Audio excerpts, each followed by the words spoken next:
Hello everybody, it's the Historical Gamer once again, and today we are going to be taking a first look at an upcoming game called Rule the Waves 3, Ironclads to Missile Cruisers. As you would guess from the title, this is the third game in the Rule the Waves series, and this is a game about being a Secretary of a Navy initially Rule the Waves 1 was during sort of the Dreadnought era, 1900 to 1920. Rule the Waves 2 added World War II, effectively continuing the game to 1950-ish, so added aircraft carriers, other things like that.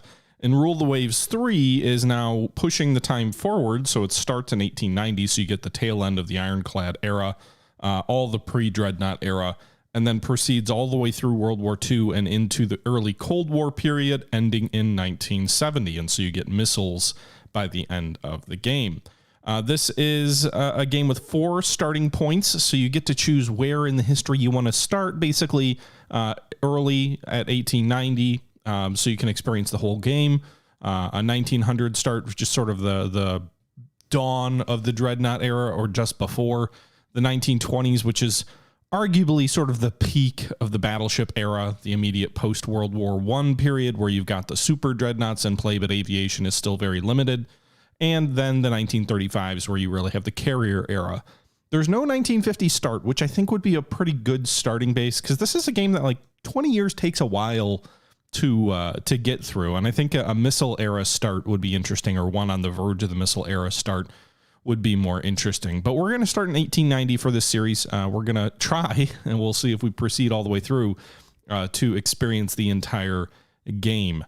Now, the game, it does put you in the shoes of a naval secretary, if you will, or I guess kind of like the Secretary of the Navy, kind of-ish, sort of, but also the Fleet Admiral. It kind of merges 2 concepts into one, but it allows you to choose between the various nations. So it's the 1890 start, which means we are in the age of Imperial Europe. We've got Imperial Germany with the Kaiser as a playing option. Tsarist Russia with the Russians in charge, and that can change over to the Soviets in the later dates. We still have Austria-Hungary as an empire, which we would be able to play. The Italian Kingdom, although I don't know why it says it's a limited democracy. I think this is still firmly in the Kingdom era. I don't think Italy gets to vote by the 1890s, but I could be wrong. The French Empire.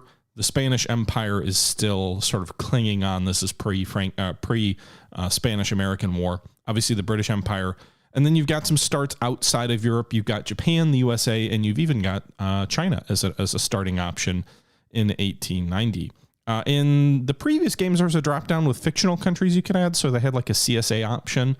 I don't know if that'll get added or not. This is sort of the pre-release version, so I don't know if that'll be something that gets added later with additional countries, or if different start dates have different options. But this is the options for 1890. So we're actually going to play as Italy. I like the idea of playing as Italy because you have a decent budget with room to grow, but you also, it's kind of greenfield. You don't have a huge empire that you have to police. Unlike Spain, you don't have large neighboring empires to your colonies chomping at the bits, ready to take them. You can really focus your medium-sized economy in one section and sort of grow as the game expands. So you can see here for each country on the right side, you get a little bit of information. So Italy has a mid-sized navy and a decent economy, no worldwide obligations, and it can concentrate on keeping good forces in the Mediterranean. It is a limited democracy with a prime minister. The build area is in the Mediterranean. That's the region where ships get built. You get 20 million or 20,700 as part of your game naval budget.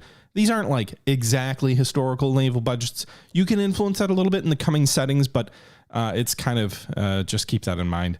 Apparently it's cautious, which I guess maybe it means it's less likely to increase tensions, which lead to war. Poor education, which I believe will influence your economy and perhaps your officer pool, but I'm not sure about that.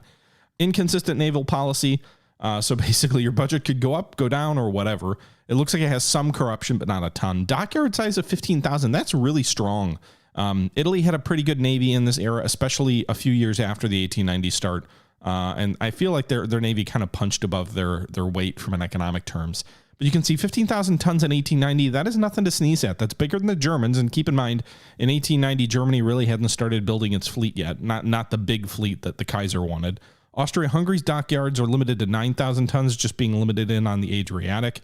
Russia's dockyards are 12,000 tons. France is 14,000. Spain is only 7,000. They actually didn't even really build true pre-Dreadnought battleships at all. So they had a pretty limited shipbuilding industry.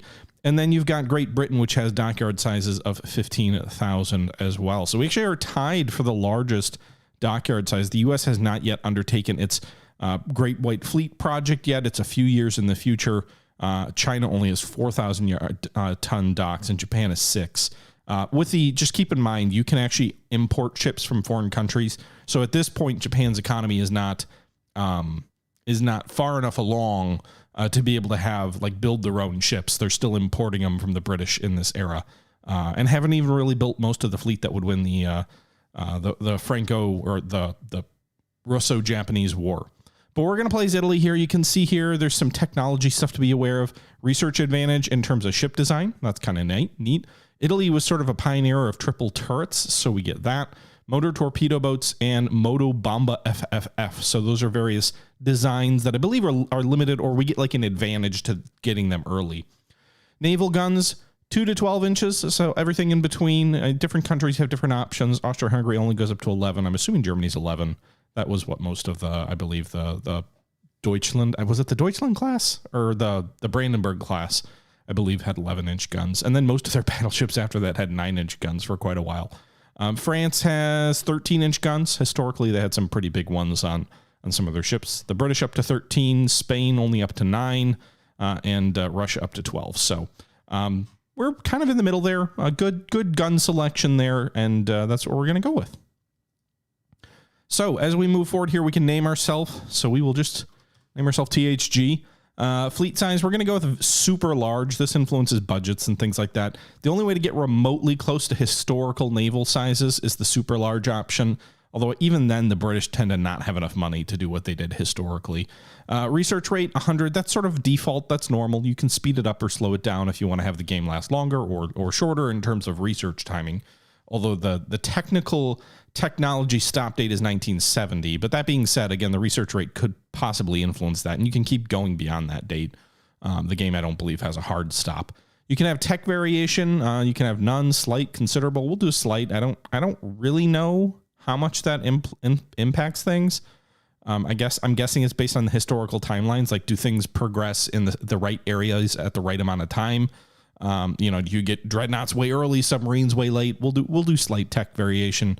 Harsher peace deals. This lets what? Peace treaties can be harder with more territory lost. I think we'll keep it whatever it is. AI advantage presumably gives them a boost to their budget. Slow aircraft development means that aircraft will show up a little bit later. Maximum airbase size 100. I'm not going to change any of that. We'll just keep the super large, and we'll save it in slot 1.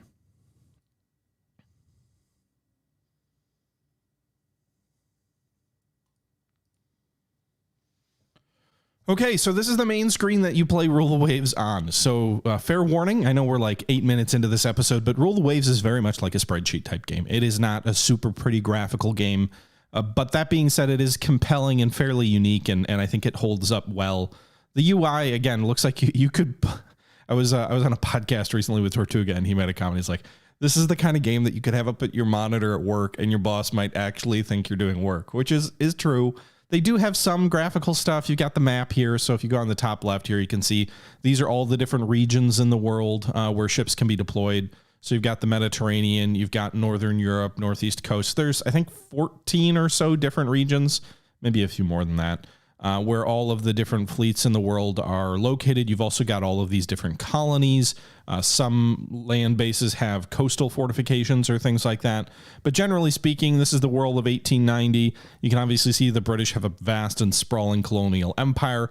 Where you see flags or no flags, those are different spots on the map that can change hands and be part of one country's possessions or another. So you can see here, Italy obviously doesn't have much in terms of colonies. I did forget, we do have Eritrea. So we do have a small colony in the Indian Ocean, but other than that, everything else is in the Mediterranean, and you can just kind of scroll around here. So ships can be moved between each one of these regions and deployed within those regions, and ships can fight within those regions during conflicts. You don't have an idea of, oh, there's a specific ship right here on the map.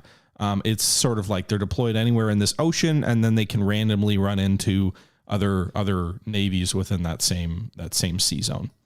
That's the map. And you also have, depending on your empire, you can have requirements to deploy ships overseas. So you can see here in the Indian Ocean, we have one light cruiser in the Indian Ocean. This green check marks means we are basically meeting all of our requirements in those zones for ship deployments. So if you have colonies, like if you're the British Empire and you have colonies in India, obviously, depending on the size of those colonies, you have to deploy more forces there to meet your colonial obligations, essentially to protect the sea lanes and to show the flag and sort of maintain the empire's hold there. And if you don't do that, you can lose, I believe you lose prestige and you sort of get yelled at by your government, and it can penalize you a little bit if you do that. So you do want to keep sufficient forces overseas to protect those colonies. And obviously in wartime, if you don't have sufficient forces in a region, it can lead to you being blockaded. It can lead to the enemy being able to launch naval invasions and take territory for you.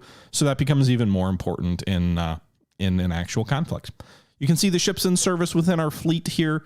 The Italian fleet is a modest size, 6 battleships. If we actually go to the Almanac down here, where is the Almanac? Oh, it's up here. You can see here, this is the total OOB of all the different countries in the game.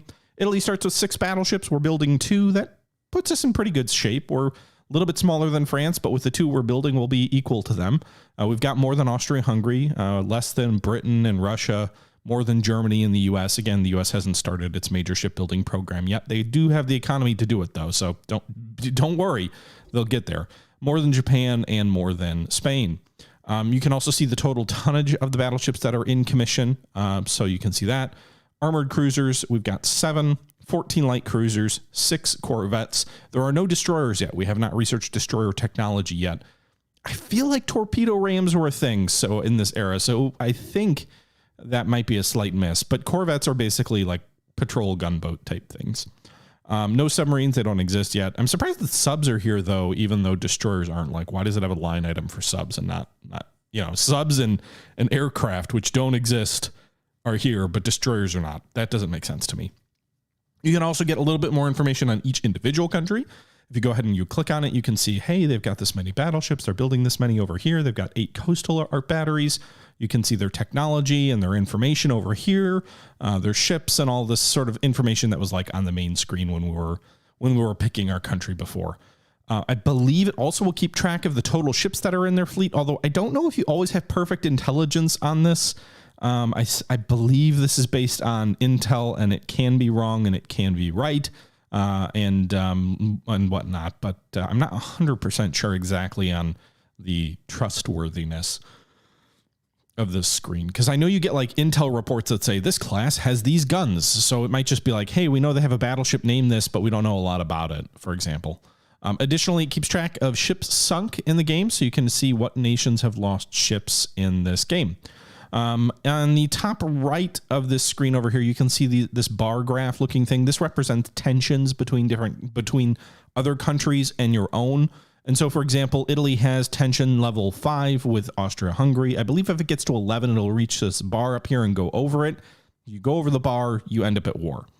You can see all the different tensions. As tensions go up, your budget can go up. As tensions go down, your budget can go down. It's also worth noting one of the major changes with Rule the Waves 3 is that they added AI wars. So in previous versions of this game, AI countries could only fight you. They would not fight each other. But that is different now with Rule the Waves 3. So that'll be probably, I would imagine, a pretty big change. You can see all relations here. This is sort of the tension chart for every nation between each other if you want to see how the AI countries are doing. So obviously, like, our tensions are here, so that's what this grayed out stuff is. But you can see, for example, if we go here, Italy versus Italy is grayed out. Britain versus Britain is grayed out. France versus France. Obviously, there's no tensions here, but our tensions are still represented down here. You know, we can see Italy and the US is 2, which is what it is if we go over here. But you can also see the US and Austria-Hungary's tension level is 4. So just things that allow you to assess the actual AI relationships with each other. This is where you get intel reports over here. No reports yet. We just started the game, so we'll obviously dig into that a little bit more as we move on. Ships under construction, we can see up here. We've got 2 battleships of the, what class is this anyway? Of the Lepanto class, 10,000 tons, 20 knots. They're fast. 2 12-inch guns. Looks like they're in single turrets, 4 and aft, and then 4 8-inch guns. So it's a pretty heavy secondary battery. I don't love that design. It looks kind of strange. You can also mod things so you can get like pictures of the ships, although I haven't done anything with that. I know some people like love to do that though, to kind of give you like cool Jane's ships like views of your particular ships.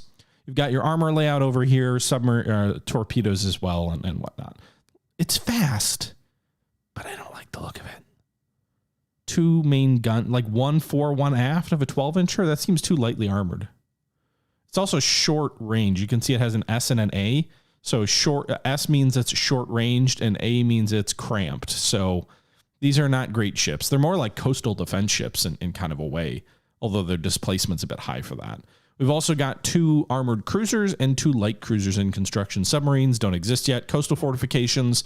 We've got 6 coastal batteries, mostly on the Italian east and west coast. Actually, they all are on the Italian or east or west coast. So that can come into play in battles near the coast. No ships sunk or scrapped. Area overview. This is sort of the different regions of the map that we saw in the other section here. You can see we have 137,000 tons in the Med. We have 4,100 tons in the Indian Ocean by Eritrea. Foreign station requirement says we have to have at least 2,000 tons on station there. So we've got 4,000. So we're meeting that requirement. Base overview here of all the different naval bases on the map for us. So you can see these are all different ports within the Italian west coast, ports within Sicily, Sardinia, and the Italian east coast, and then our colonies in East Africa. Additionally, one other major addition to this game is they have added officers. So you can actually see the officers of all the different ships in your Navy. You can also set up divisions, so you can create squadrons within your fleet, and you have to put officers in command of that, so that's different. You can see their rank over here on the left. This doesn't mean much to me because I don't really know the Italian Navy's officer coding, if you will. But if you go to preferences down here and you want to put it into sort of an English, if you will, officer format, you can do that. Use English rank names here. So you can actually, we'll go here and back, and you can see these guys are captains. You can sort by this. So you can see we've got all these guys are commanders. These guys are captains, and you can promote folks. So this guy has been in the rank for 7 years. He's in command of the battleship Umberto. Actually, let's go to this guy, Carminati. He's been in command, or he's been in his rank for 7 years with the rank of captain.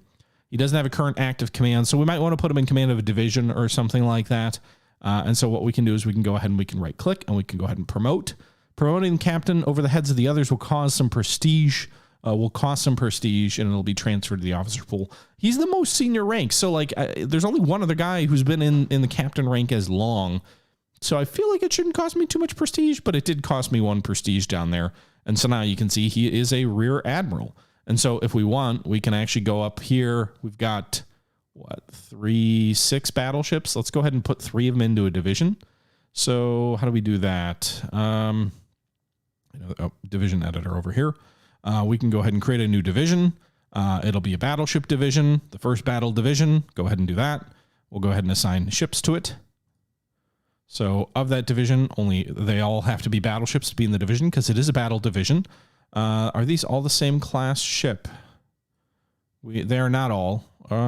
Actually, they're not. One of them is the newer. So we want the Caio Duilio, the Ruggiero, and the Enrico. They're all the same ship class, so they'll have the same performance, if you will. You don't want to put ships, in my opinion, you don't want to put ships with different speeds in a division or different traits in a division, because then you might have a situation where like a 20-knot ship is anchored to an 18-knot ship because they're in formation together. You'd rather kind of have same ships of the same class in a division. That's my opinion. But we'll add those 3 ships to a division. We could add more. There's no reason they can't be more than 3, but I feel like 3 is usually sort of the historical amount. 3 or 4 seems like the right number of ships in a division. This division is independent. We're going to go ahead and change some things here. So let's go ahead and set the role of the division. It'll be the fleet flag. So this division will be the flagship division of the fleet when it operates with it. And so no other divisions are sort of leading it. And it doesn't have an officer in command right now, so we're going to go ahead and assign the only individual who can command, because to command a division, you do have to be at least of a rear admiral rank. And so Carminati will be assigned to command the first division, the first battle division, and that kind of makes him the effective commander of the fleet. He's the only rear admiral. It's a little bit of a low rank. I wonder if can you promote him again? I don't know if there's Like, how high up the ranks can you go? I'm not going to promote him again, but I'm curious.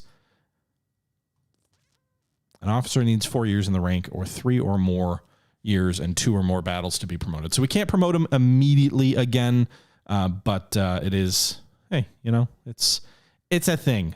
You can promote folks. So he's now the senior commander in the fleet and commanding the 1st Battle Division. These other guys command all of those other ships. And as we commission more ships, we'll put more officers into command there. But yeah, this is the main screen here. You can see on the lower left-hand corner, it is January of 1890. Our prestige is 19. That's kind of how you get graded. The more prestige you have, the more secure you are in your job. Prestige also at the end of the game will determine like how are you remembered. You know, it's sort of like building a legacy over the course of the game. Fleet morale, it's currently 0. I'm guessing if you get more morale, crews will be happier in battle, those kind of things. We have adequate tonnage on foreign stations. We could spend a little bit of money to increase our dockyard size. So we could spend 1.3 million really per month for 12 months to build larger docks. We're not going to do that right now because 15,000 tons is more than enough for any ship realistically that you're going to design in 1890. You can see the total capacity of our shipyards. We can be building up to 122,000 ships in our country without any penalties. We have 38,000 tons currently that are being built, and then we have 83,000 ton remaining capacity at our local shipyard. So that's a nice little sort of overview of, you know, what we have available to us in our country. Unrest level is 2. You don't want that to be high. Your country can have revolutions, government can be overthrown, those kind of things. That's bad. Build requirements, none, but sometimes the government will tell you, hey, we want you to build 4 cruisers or 2 battleships or whatever it is. Treaty limits can occur if there is a treaty that's signed. So this is a game where politics occurs kind of outside your control. You can influence things. Events will pop up and you have to make decisions on that. But the politicians will do what they want to do as well. So they may not listen to the Secretary of the Navy. You might be like Tirpitz and have a huge amount of influence. You might not be. And so if they decide, hey, in the interest of peace, and sometimes this happens at the end of wars as well, they'll say no battleships can be greater than 11,000 tons. No new battleships can be built, whatever it is.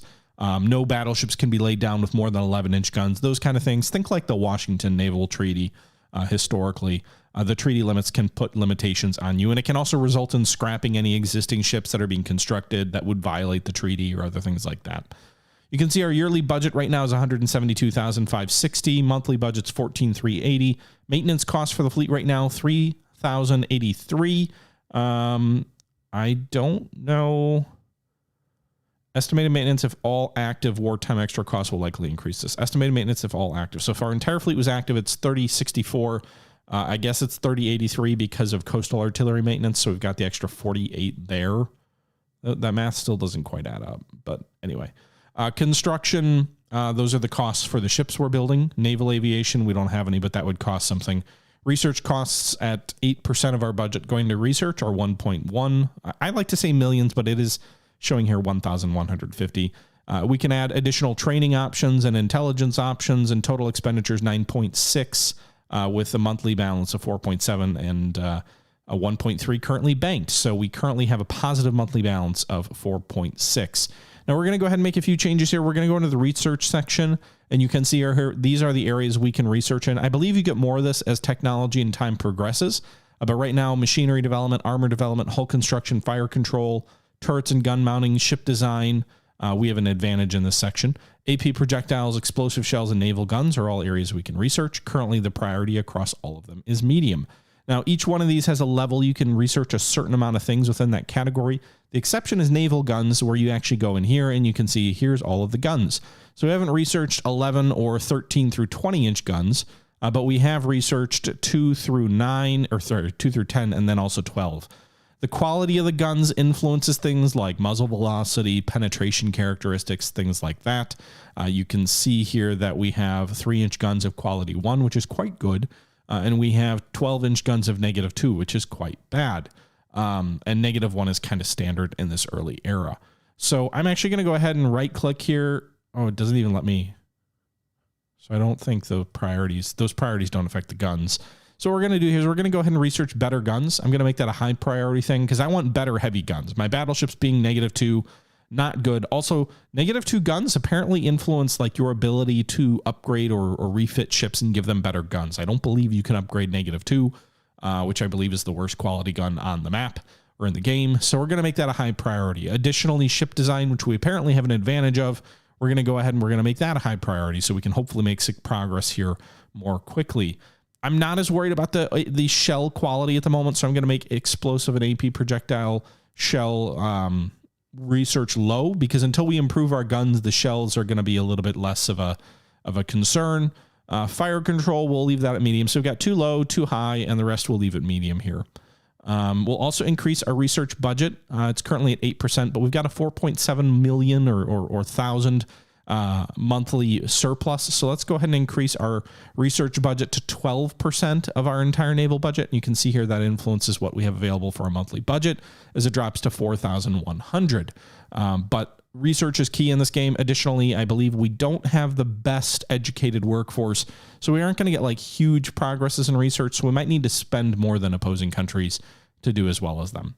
Additionally, there's some doctrine options in here. So you can see like how many shells do you want loaded? Like what percent do you want your ships to carry AP, HE, or semi-armor piercing, SAP? What types of shells do you want in your 11-inch guns or more, 7 to 10-inch, 4 to 6 inches?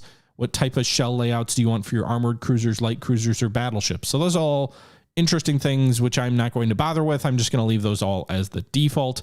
But I am going to go ahead and I'm going to have some training priorities here. So I want my crews to be better at gunnery. We don't really have much torpedoes to speak of at the moment. No torpedo warships. So we're not going to do torpedoes. Night fighting, we're going to do damage control and gunnery. Damage control will keep our ships afloat.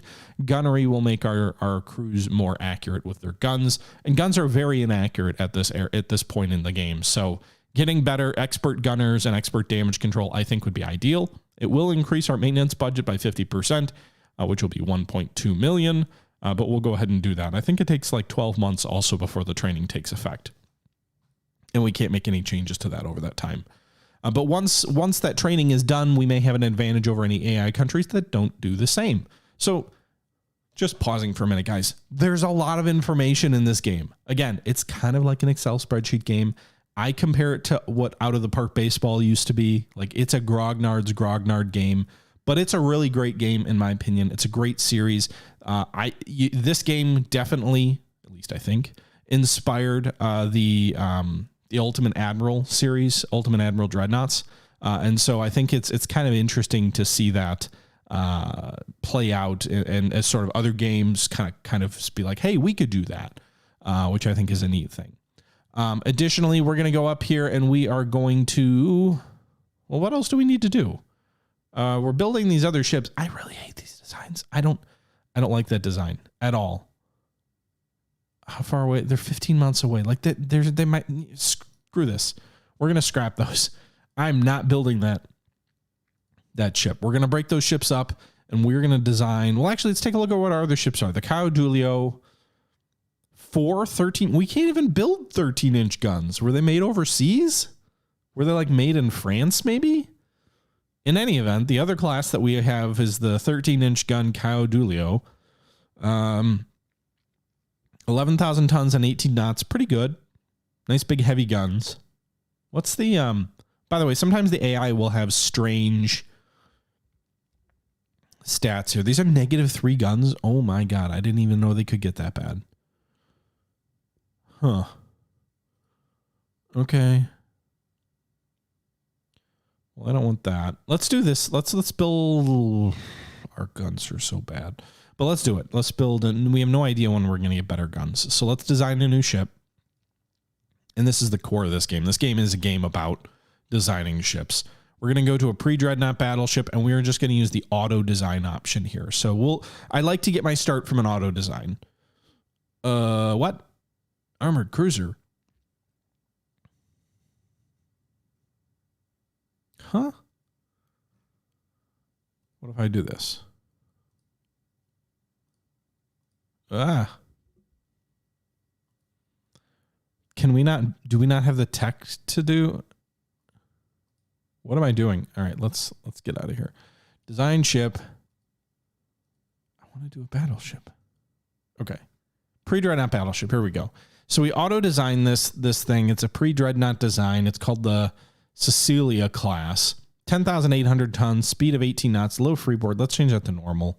It's going to influence the weight down here, which is sort of the key piece in the design, but we're going to change that to normal. If it's a low freeboard, that can save you some weight, but it also means in rough seas, your ship's going to perform very poorly. So I'd rather have a normal freeboard, and we'll spend what we need to spend to fix that. Range medium for pre-Dreadnought battleships, and also the fact that we're only operating in the Mediterranean. We probably could set this to short, but we're going to leave it at medium for now. Speed of 18 knots for a battleship in this era. That's pretty good. Also, this will match the rest of our battle fleet, I guess, with the exception of the Umberto. But 18 knots will keep up with the Caio Duilio and won't run away from them either. So I think 18 knots in this era is adequate. Coal with triple expansion engines. That's the engine type. We don't have any of these other ones researched yet, but there are different engine types. Engine priority, you can kind of set, like, do you want your ship to be faster, which will possibly save you some weight, but they'll be less reliable? Do you want them to be more reliable? Or do you just sort of want a normal balance here? So normal reliability is heavier engines. Speed is sort of cheaping out on engines and just focusing on, like, hey, save weight so we can be faster. And normal is sort of a normal balance between the two. So we'll keep that at normal. Belt armor, 10 inches seems like it's what it should be with a 12-inch gunship. 2.5 deck, 2 inches is what you need to protect from splinter fire, so 2.5 should be sufficient. Conning tower, 9 inches, I guess, maybe 10 to match with the belt. 10 inches on the turrets. Turret top, 2 is, I guess, good to protect against splinters. Secondary guns, 2 inches as well. And that's the armor layout here. You can see it's a flat deck on belt. We could make a narrow belt, which would save us some armor as well. Or no, never mind. That's not what that is. Flat deck on top of belt, protected cruisers. So you've got, like, slope. You can also do all or nothing designs when you research it. We'll just leave that as is. Torpedo defense, we haven't researched anything here. Accommodation, we could go with spacious, which should make hits less devastating, but would cost us a bunch more weight. We can go with cramped, which would save us weight, but make ships or hits more devastating. Also influences, I believe, crew performance. Or we can go with normal. We're going to go with normal. 12-inch guns of -2 quality. I don't really have. I can't do, like, a -1 quality gun. I can't build 13-inch guns domestically. And nothing is better than 2 until you get down to 8 inches. So no real point in that. We'll just leave it as 12 inches with -2. One 2-gun turret for 1 aft. So very much in the pre-Dreadnought design. 85 rounds per gun. That should be sufficient for a 12 inches. You're not going to load very quickly. 2 fire control positions. We don't have fire control tech, so it's local control only. And then the turret area, you can choose, like, the different turret styles. I don't think we don't have to research that. Like, it doesn't give me an option to research that. Why does it say it has a narrow belt? Where? Oh, up here. Let's go to normal. It's going to cost me more weight. Well, we'll have to figure some things out here because we're way overweight. But in any event, I don't know. Like, I don't really understand, other than these turrets obviously look different. It doesn't give me it doesn't tell me I can't have these different turret designs, though. So I don't know what that means. But we'll go with pre-Dreadnought because why not? No AA guns because that doesn't really exist yet. Topside loading capacity. I don't really know what that means. Is that new? I'm guessing that's new. We've got 6-inch guns in casemates as our secondaries. We're going to switch those to 5-inch guns. 6 inches seem a little bit heavy. 5 inches is going to be more effective, I think. It'll also save me about 200 tons in weight. They're all casemates. So what do we do if we put them in turrets? So you can put 5 inchers in turrets. They'd have 2-inch armor on the turrets. Is that okay? Maybe. Victorian era, we'll do pre-Dreadnought era turrets. And then you can add tertiary guns as well, which we will do, and we'll put those in casemates. So we'll do 3-inch secondary guns because those have a really good quality. Remember, we have the 1-inch or the 1 quality 3-inch guns, so that'll be a huge advantage to have some of those. So you can see our 176 rounds per 5-inch gun in the turrets. We've got 220 rounds per 3-inch gun in the casemates, and they'll all be of the pre-Dreadnought era. Additional armaments, we've got 4 torpedo tubes in mounts below the deck. Battleships in this era had torpedoes. I'll never know why, but they did. And yeah. So that's the design. We have to figure out the weight, though. We're 1,100 tons over budget, over budget of weight. We do have up to 15,000 ton capacity in our local yards, so we can actually increase the size of the ship here. You can see here if we go to like 12,000 tons. The problem is, as we increase the size of the ship, we also increase the amount of armor that's needed, and we increase how expensive the ship is as well. So you can see we increased it by 1,200 tons from 8,000 or 10,800 to 12,000. We didn't increase any of the guns on it, so it's a bigger platform with more guns spread out. We did reduce the weight remaining, the negative balance on the weight down to negative 500. But as you can see here, when it was 10,800, the ship was going to cost 1,300 per month for 30 months. For what is that total? Is this the total up here? 40,000. But if we increase it just by 1,200 tons, it goes from 30 months at 13 to 31 months at 13.6. So it's going to be not that much more per month. It's pretty much the same per month, but a whole extra month. That's actually not that much more. It's only like 2,000 more. It's up to 42,000 total cost. So that's not that bad, actually. I guess just raw weight isn't that expensive. If we were adding guns, it would be, but let's go ahead and make this a 13,000 tonner. You can see we'll have a little bit of extra weight, 1,100 or 116 tons extra, but that'll leave room for some refits if we want to keep the ship relevant. I'm a little nervous about being negative 2-inch guns because those may not last long, but the design's okay. There's no rate of fire penalties, no anything like that. If we had used like larger secondary guns, I believe we'd get a rate of fire penalty because we haven't developed the tech for large secondary guns and turrets. But you can see here we've got, 8? We only have 8 5-inchers. Maybe we should increase that. But it's gonna get rid of that weight. So I can increase it to 10 with that weight remaining. So that's one more per side. I guess that would make sense because we did make the ship bigger.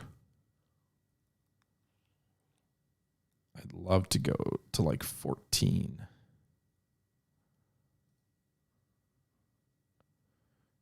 Even just 12. But that weight remaining becomes a problem. So we could increase it to 13,200 tons. 31 months at 1.4. We do have sufficient weight left over.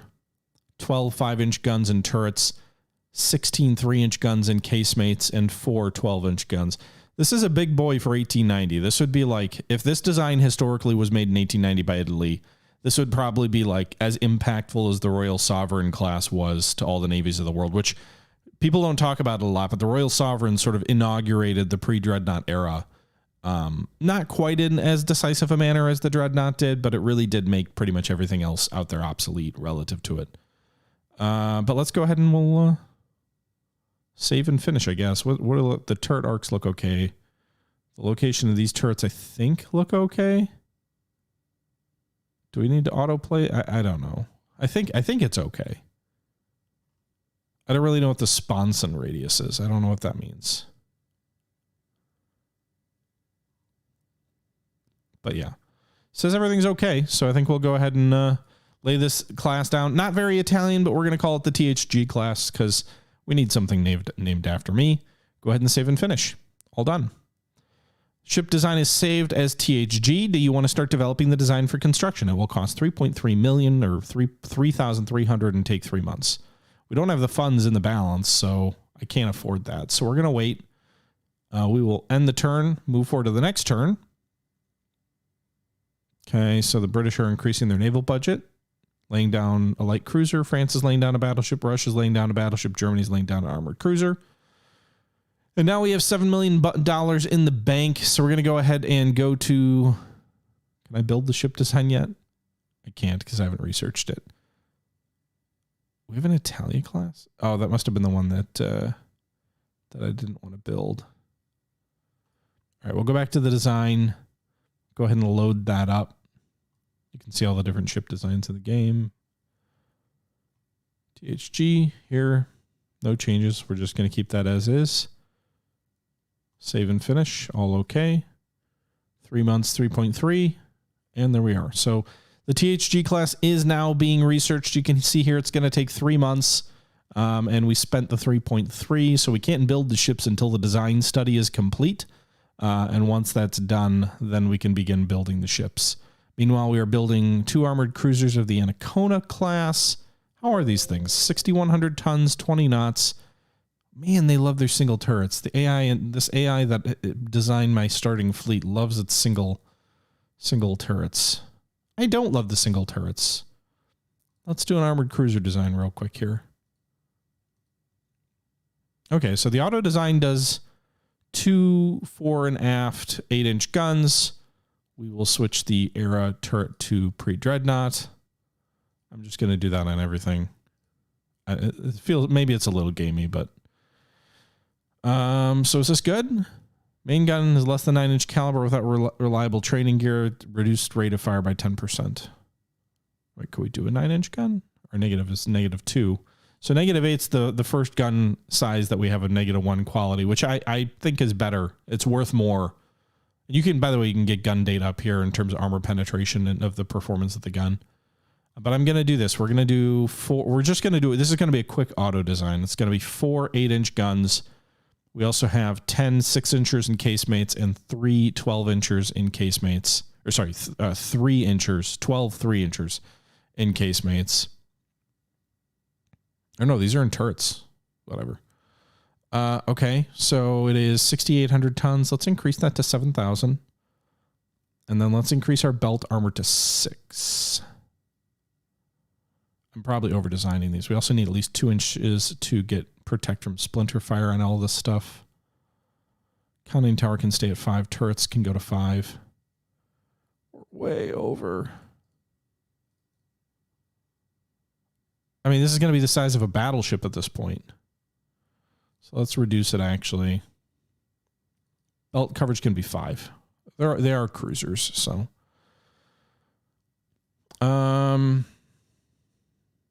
Belt 5, turrets 5, normal freeboard, speed 21. Let's reduce the casemate guns to 5 inchers. I think 5 inchers will be our standard secondary battery. And then we can increase the size of this to 8,500 tons, which seems more reasonable for an armored cruiser. We do still have the 10% rate of fire on our main guns, but that's just something we got to live with the current tech. And yeah, so I don't need to like go into all the details or everything. We've got 2 torpedo tubes, 29 tons remaining. It's going to be 1.2 over 24 months. So about a third, or about 10,000 less than a battleship. So it's about 75% the cost of a battleship. So we're not going to be able to build 1 million of these things, but these will be nice, I guess, like almost like battle cruisers, quasi battle cruisers for this era. All right. Design's going to take 2.2 and take 3 months. We'll do that. So we're building a new armored cruiser class and a new battleship class, just because I do not like these. And in fact, I'm going to scrap the Rio Umberto to save some cash here because this is just a garbage design.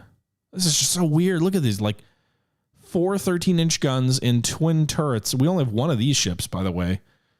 The AI is giving me like illegal designs. 14 inches of belt armor. Maybe I should keep it. Keep it for now, I guess. My ships that I designed just recently are very much lightly armored compared to that. Meanwhile, you can see in this month, more ships being laid down. Information here. Austria-Hungary's increasing its budget. But you can see tensions with France are reduced due to random changes. Japan's tensions are reduced because they don't want to increase tensions of the strong nation. Apparently, we're a strong nation. And Spain tensions increase due to random chance. So like sometimes it'll give you those random chances, but a lot of times it'll actually pop up and tell you like, hey, this thing happened and this is why tensions are changing. All right. So we need what? 1 more month until our design studies are done. 2 more months till our design studies are done. So we'll do that. Let's increase our intel budget here. Who are we likely to fight? Austria-Hungary, maybe. I believe if you increase tensions, by the way, it increases the chance. that tensions go up with them as well. So it's kind of, but you can see here, like as we increase this, the monthly balance is increasing. But you can like steal tech from other countries too. So we're going to do medium intel on everybody. I don't have like a particular country I want to go for. Yeah. All right. End turn. Our relations with France have taken a sudden turn for the worst. They had been doing well. Spanish scientists are having trouble mastering the principle of improved shipbuilding steel. Good. Okay. So you can see the French tensions got way worse. One more month to finish that design study. Tensions with Austria-Hungary reduced, and Commander Corton has showed himself to be an above-average ability. Okay, good for him. Japan's buying an Izumo-class armored cruiser being built in a British shipyard. And okay. All right, so the armored cruiser Palistro is ready for construction. We'll go to the build screen. And we're going to build 4 of the things. It's going to cost us 5.1 million per turn. We're not going to be able to afford that. But we want 4 and we won't wait. Monthly build cost 1.2 per ship, 5.1 total. There's the maintenance cost. 104,000 tons are available at the shipyards, so we'll get people to work. These will take 2 years. And we also have the THG class ready. So go to the build screen for that. And we will build 4 of those also, which again, I can't afford, but actually, let's just lay down 2.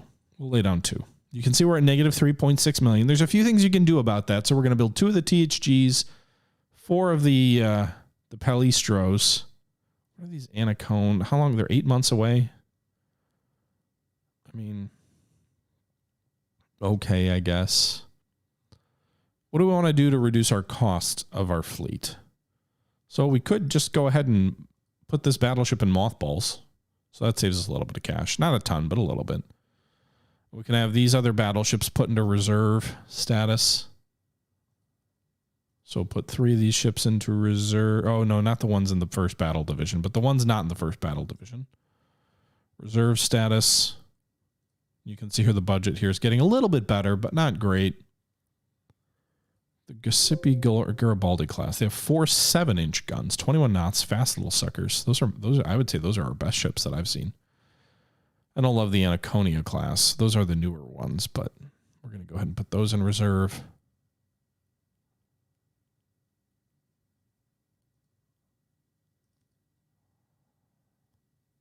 Those are a weird design.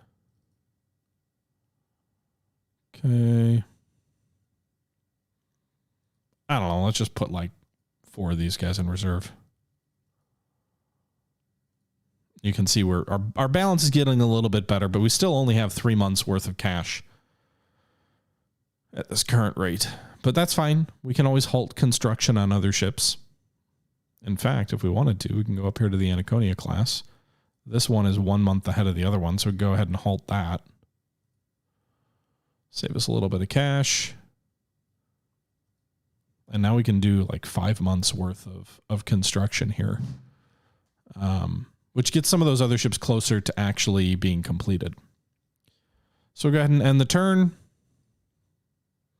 We got our first event. One of our cruisers has run aground ashore on a minor nation while performing an illicit intelligence operation. They threaten to impound the ship. What's our reaction? Demand they release the ship and send a strong squadron to underline the point. Offer sincere apologies. Let them examine the ship even at the risk of exposing sensitive technology. I don't know why that would increase tensions, but it says it would. We're going to demand they release the ship. It does increase tensions, but it improves my prestige, which is at 19. Scientists say they're working on the problem of improved design calculations, but success so far has eluded them.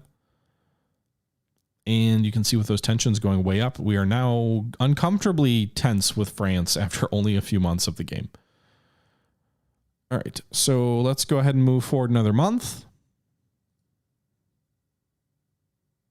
Okay, Russia reduces our tensions. That's always good, I guess. And we're just going to keep kind of progressing for a few months because there's not really anything else to do at the moment. Our surplus or our budget is getting closer to being negative. We've discovered an Austro-Hungarian spy. Maximum publicity increases our budget, but also increases tensions. Handle it quietly and discreetly. I want the extra budget. I'm not too worried about tensions with Austria-Hungary. You can see the budget going up actually improved our negative balance by about 700. So it went from negative 2.1 to negative 1.4, which actually bought me another month of construction at the current rate. One of our top spies has been managed to get a hold of blueprints for the Spanish battleship Argonuta. So we can see here we got designs for this ship. 2 11-inch guns, 1 fore, 1 aft, 4 7-inch guns and turrets, 12 5-inch guns, 16 inches of armor. That is going to be a tough sucker to sink. 9,800 tons, 16 knots. She's slow. An armored juggernaut, that ship appears to be. Okay. So we'll keep moving forward in time. Our scientists say they're working on the problem of telescopic sights. Success has so far eluded them.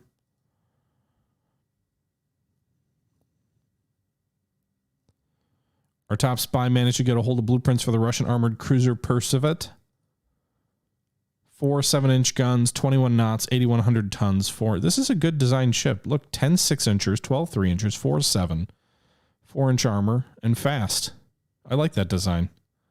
That's not too dissimilar from my 8-inch gun design ship.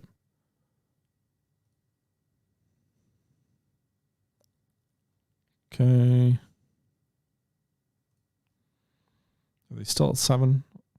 Yeah. All right, so monthly balance is going to put us into a bankruptcy situation where we won't have enough funds to pay for the stuff going on. You can see we have made a fair amount of progress in the battleships. We're down to 2 years. Meanwhile, the armored cruisers are down to 17 months and 18 in one case. There can be delays and whatnot in ships. So what we're actually going to do is we're going to halt these 3 ships, and then we're going to let this one continue, so they'll all be at 17 months. And then we'll have enough of a budget surplus again to run all these guys for 2 more months at the current rate, by which time the currently under construction Castelliero, Piedmont, and yeah, those 2 ships will complete, which should improve our budget situation and get us able to resume everything else for longer. So new training has been underway for a year, so the crews are now deemed proficient in the new tactics, which, as a reminder, were gunnery and damage control.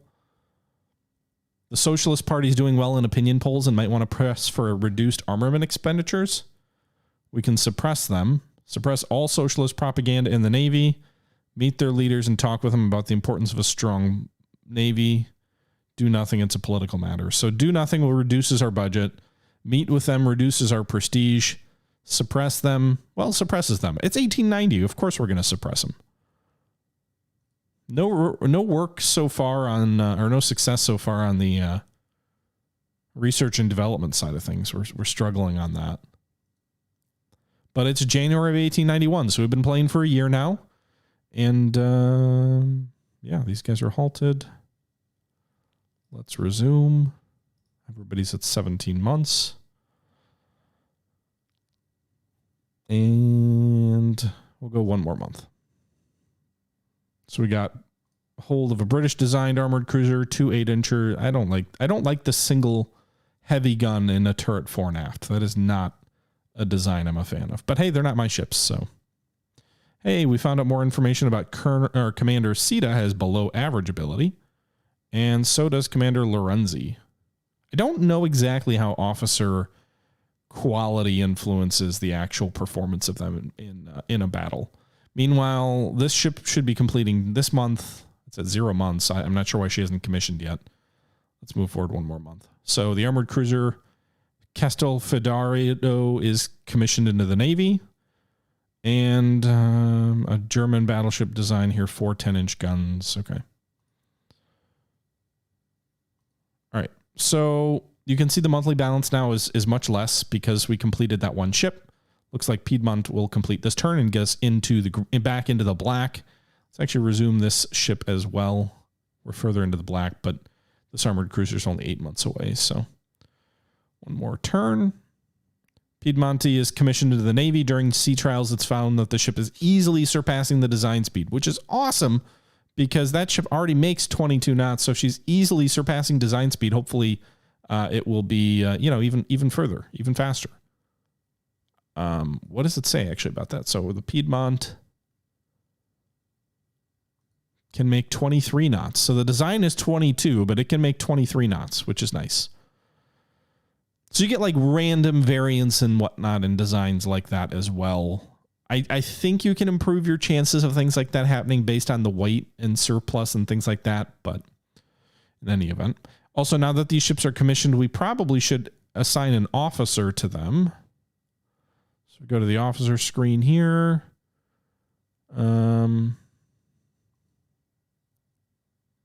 We'll give him the Piedmont because he's a commander. We'll put commanders in charge of frigates.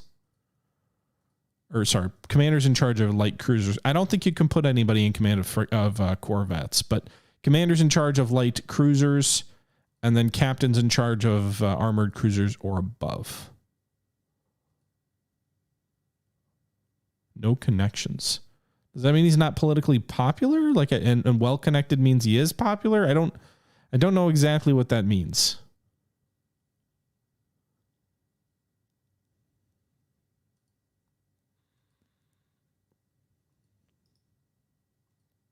Are there no open ships?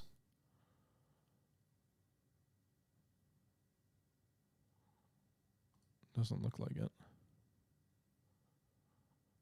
Yep, everybody is a commander. Okay. Yeah, so we've been going for a little bit over a year. We're at 1891. Tensions with France are higher than I would like. You can see here, if we go to this screen, France definitely has more ships than us, more budget, but it's not as wild a discrepancy as maybe you would think it would be.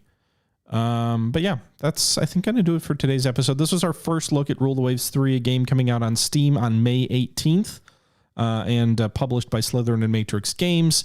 You probably hadn't heard of it previously because it was a game that was only available on Naval Warfare Simulation as website, and now they're going to Steam. So it was previously only sold through sort of a small niche site, and that's going to be changing. But an interesting looking little game. We'll see probably how Warfare looks in the future episodes. But I hope you guys enjoyed this first look of Rule the Waves 3. Until next time, this is the Historical Gamer once again saying thank you very much for watching, and until next time, I'm out.